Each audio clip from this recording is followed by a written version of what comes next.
Hello everybody, and welcome to the coverage of the 55th letter from the producer. I've decided to read this one out of all of them because it has some fairly significant announcements in it. So I want to share them in case you haven't seen this, link in the description to this letter.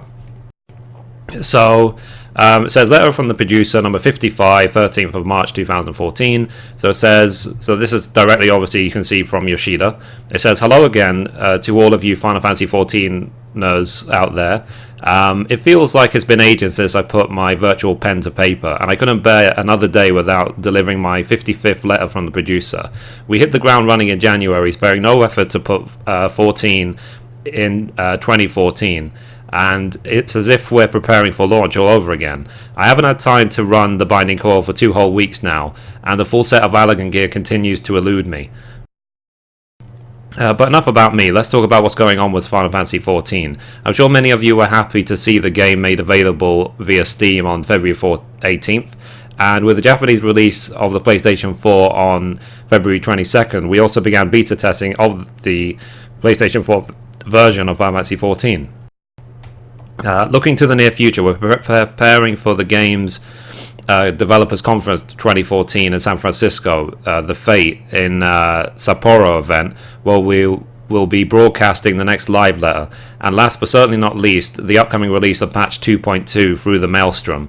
Before I continue, I'd like to take a moment to thank everyone who participated in the first phase of PlayStation 4 version beta test. We received an incredible amount of valuable feedback, particularly regarding key issues with resolution and UI size. The team is working hard to reflect as much of your input as we can, and we look forward to even wider participation in the second phase set to commence on April the 4th. Okay, so that just means April 4th, PlayStation 4 Beta Phase 2, where you'll be able to use your own characters. So it says players looking to use existing characters on the PlayStation 4 are sure to find plenty to enjoy.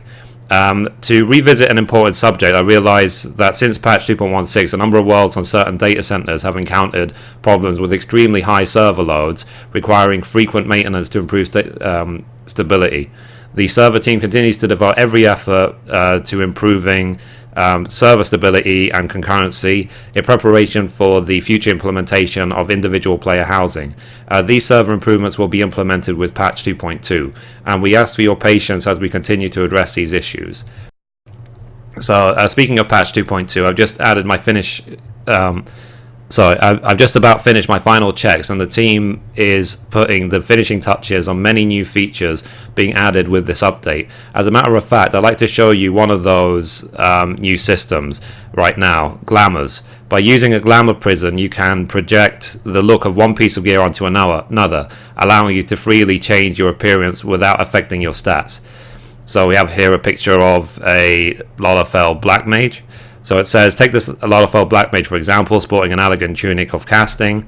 As much as she loves her tunic, maybe she prefers the look of the crimson vest she picked up from in the Labyrinth of the Ancients. That's where Glamours come into play. So you can see that she's obviously right-clicked. I know it's all in Japanese, but right-clicked on the Allagan tunic in the armory chest, and then I'm assuming this is Japanese for Glamour System, and then she then selects which thing she wants to make it look like, and then she presses OK. Then you get a glowy effect, and then it says, just ready the proper Glamour Prism, select the Crimson Vest, and presto, the appearance of the Crimson Vest with the attributes Allagan Tunic of Casting. Now all she needs is a pair of matching pants. So there you go. And then in this one, he's done the same for the Allagan legs and turned them into the crimson legs, which you can see here. Now it just shows another example as a joke. He said, wait a second, what's she doing now? A Colosseum shawl? She can't be serious, can she? And oh goodness. So he's saying that this is just a joke. It's obviously not going to change you from a Lalafell into a human. It's just a joke. So he says, wow, I say she's gained sex appeal plus 50. Wait, no, that's Dragon Quest 8. Okay, so that last one was a joke, unfortunately. The Glamour Prisms aren't powerful enough to make you appear as a different race, so don't get any crazy ideas. That said, Glamours can be used as follows.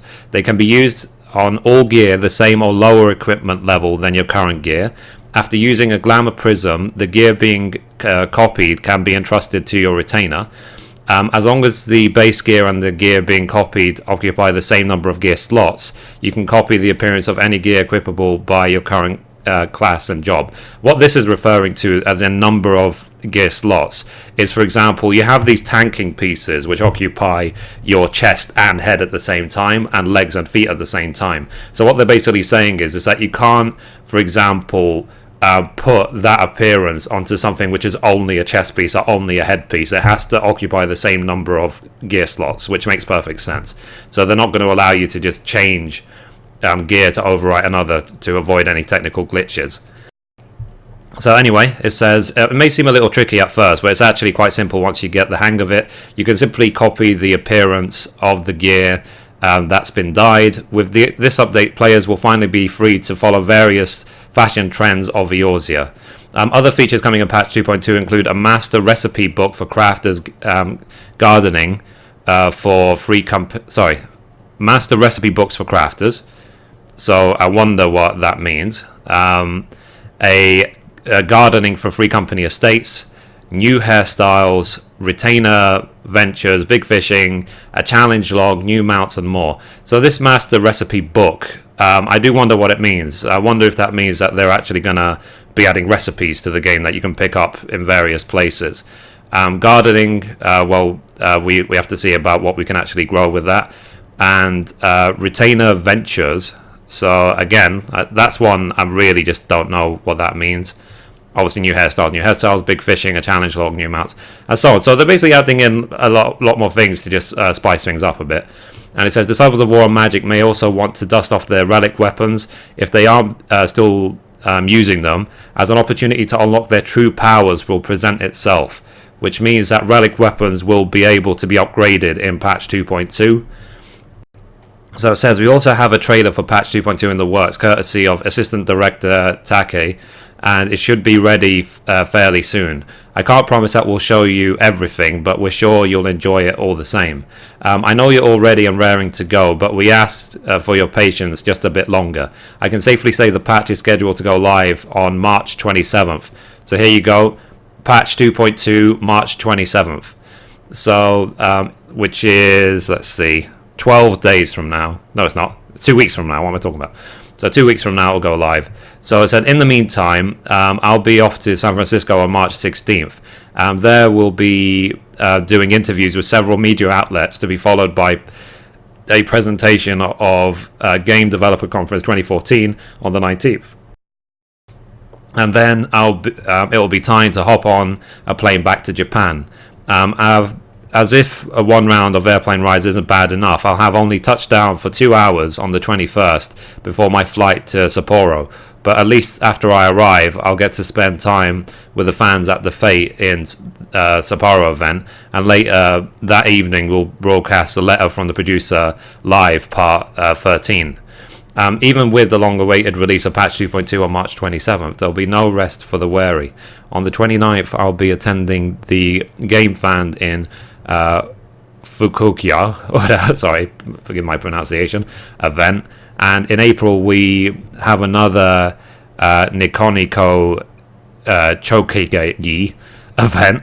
As you can see, I'll be popping up in a number of places over the next 2 months, and I look forward to seeing anyone and everyone planning to attend these events. As I near the end of the letter, I'd like to conclude by keeping the promise I made to my in my previous one, with a report of the 14's team yearly Hatsumoto trip to Asakusa. This year my wallet saw the loss of another 10,000 yen bill, a sum which might seem substantial, but which I feel is a small price to pay for the game's continued success. As for this year's fortune, I actually lost to Komoto. I received a blessing and he received a great blessing. And here's what my blessing entails. So it says, So I said, if this is a regular blessing, I can only imagine what an amazing year Komoto is going to have. That said, I wanted to share the first line of my fortune, which I found particularly meaningful. It says, when spring comes, all trees and grasses are in full bloom. So it says, with the release of PlayStation 4 version on April 14th, not long after the arrival of spring, I see the glooming of grass and trees as a community of players growing and thriving as the year goes on. I couldn't have asked for a better fortune. Spring is just around the corner, and we'll definitely plan to heat things up with patch 2.2 and the upcoming PlayStation 4 version release. It's time for me to get back to work, but I'll see you next time at the Game Developer Conference 2014, the Fate in Sapporo event, and the next Letter from the Producer Live. So there you go. So PlayStation 4 version being released on April 14th, the patch 2.2 live on March 27th, and the game conference on the 19th of March. And so I figured that it was worth recording this letter from the producer and just putting it up on my channel, just because it has quite a few significant announcements in it. So anyway, that's it. Hopefully the next video will cover the next live letter, and we'll see as well the detailed patch notes of patch 2.2 once they're released. So anyway, thank you for watching, and I will see you next time. Bye bye.